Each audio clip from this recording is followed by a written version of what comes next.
Masih jelas melekat di pelupuk mataku, bagaimana wajah dan senyummu, bahkan setiap kedipan matamu masih aku ingat.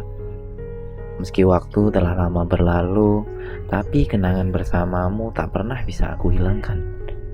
Dan hari ini, 10 tahun berlalu tanpa ada kabar tentang kamu. Ya, hari itu aku hanya melihatmu dari balik jendela rumahku saat kamu mengatakan akan pergi berdinas ke Riau. Meski aku ingin sekali mengantar dan mengucapkan selamat tinggal, tapi hati ini tidak mampu melepasmu di tengah perjuanganku untuk mendekatimu. Ya, aku memang tidak pernah mengutarakan perasaanku, dan aku menunggu waktu yang tepat untuk mengatakannya. Tapi semua itu tidak akan terjadi karena kepergianmu. Butuh waktu yang lama untuk mengobati hatiku. Meski saat kuliah banyak yang mendekati dan menyatakan perasaannya padaku, tapi hati ini seperti tertutup. Bahkan aku selalu asik dengan duniaku sendiri, hingga tanpa aku sadari usiaku pun terus bertambah. Lamunanku seketika buyar ketika pintu kerjaku diketuk dengan keras. "Dok, tolong dok, ada pasien, gawat." Aku berlari kecil mengikuti langkah suster yang cukup cepat di depanku. Kami masuk ke ruangan yang di depannya dipenuhi banyak laki-laki berseragam. Dalam benakku bertanya, siapa kira-kira pasien yang ada di dalam? Tidak butuh waktu lama untuk menjawab pertanyaanku. Dan alangkah terkejutnya ketika aku tahu siapa yang terbaring di atas tempat tidur itu. Jantungku serasa berhenti berdetak, badanku lunglai dan tidak ada tenaga.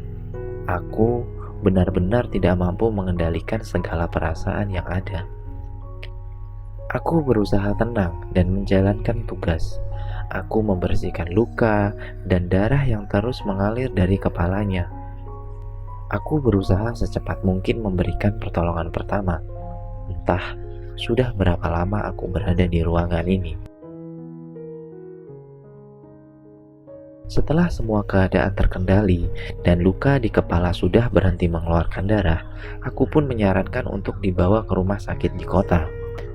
Entah kenapa, kali ini aku tidak membiarkannya pergi seperti dulu. Kali ini aku menemaninya dan terus berada di sisinya meski dia masih dalam keadaan koma. Aku berusaha untuk tetap tegar dan tidak menangis, tapi pertahananku akhirnya rapuh dan aku menangis dengan terus menggenggam tangannya. Tuhan, kenapa aku harus bertemu dengannya dalam keadaan seperti ini? Berikanlah aku kesempatan ya Tuhan. Rasanya berat untuk melanjutkan kata-kata terakhir ini dari doaku. 1 minggu telah berlalu, belum ada tanda-tanda dia akan siuman. Luka benturan di kepalanya cukup dalam, dan itu membuatnya tidak sadar. Pagi ini seperti biasa aku datang ke ruangannya dengan segala harapan. Dari kejauhan, aku mendengar seseorang memanggilku. "Dokter." Aku menoleh dengan melihat seseorang menghampiriku. "Apa nama dokter Lydia?" Karena dokter mirip sekali dengan foto yang selalu teman saya bawa. Belum sempat aku menjawab, dia bercerita. Selama berdinas, dia tidak pernah lupa mengucapkan selamat jalan ke foto wanita yang mirip dokter. Bahkan, saya masih ingat saat dia bertugas di perbatasan. Dia selalu memandangi foto itu dan berkata semoga Tuhan memberikan kesempatan untuk mengatakan perasaannya. Bahkan ketika prestasinya terus meningkat dan dia naik jabatan, dia selalu mengatakan ini hadiah buat wanita yang suatu saat akan jadi pendampingnya. Pernah suatu hari putri dari atasan kami mendekati dan mengungkapkan perasaannya. Tapi dengan halus dia menolak dan mengatakan ada seseorang yang menunggu dan terus mendoakan untuk cepat kembali. Perasaanku bercampur aduk entah bahagia atau sedih. Tapi saat itu aku tahu bahwa perasaan kita sama. Aku berlari dengan air mata yang terus-menerus menetes. Tuhan, inikah waktu yang sudah Engkau tentukan? Aku tidak bisa membendung segala perasaan yang ada. Aku tidak mempedulikan orang-orang yang melihatku, dan saat aku berada di pintu kamar itu, aku berlari, dan aku duduk di samping tempat tidurmu. I love you, Dan. Ucapku lirih. Aku terus memandangmu di tempat tidurmu, sampai semua perasaan yang selama 10 tahun aku simpan rapat-rapat, akhirnya aku ucapkan juga.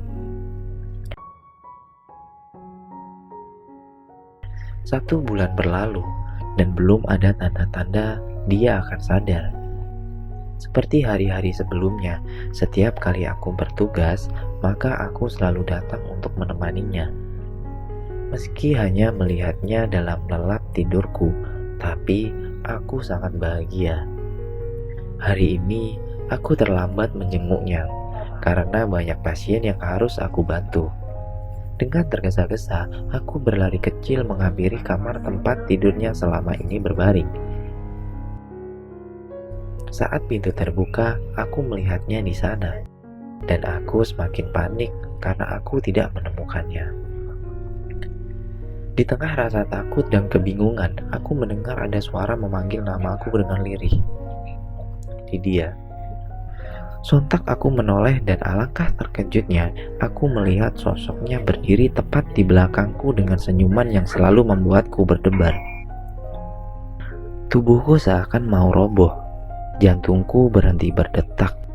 Belum habis keterkejutanku, tiba-tiba dia memeluk tubuhku dan mengatakan, "Maukah kamu menjadi istriku?" Air mataku menetes dan mengalir di pipiku.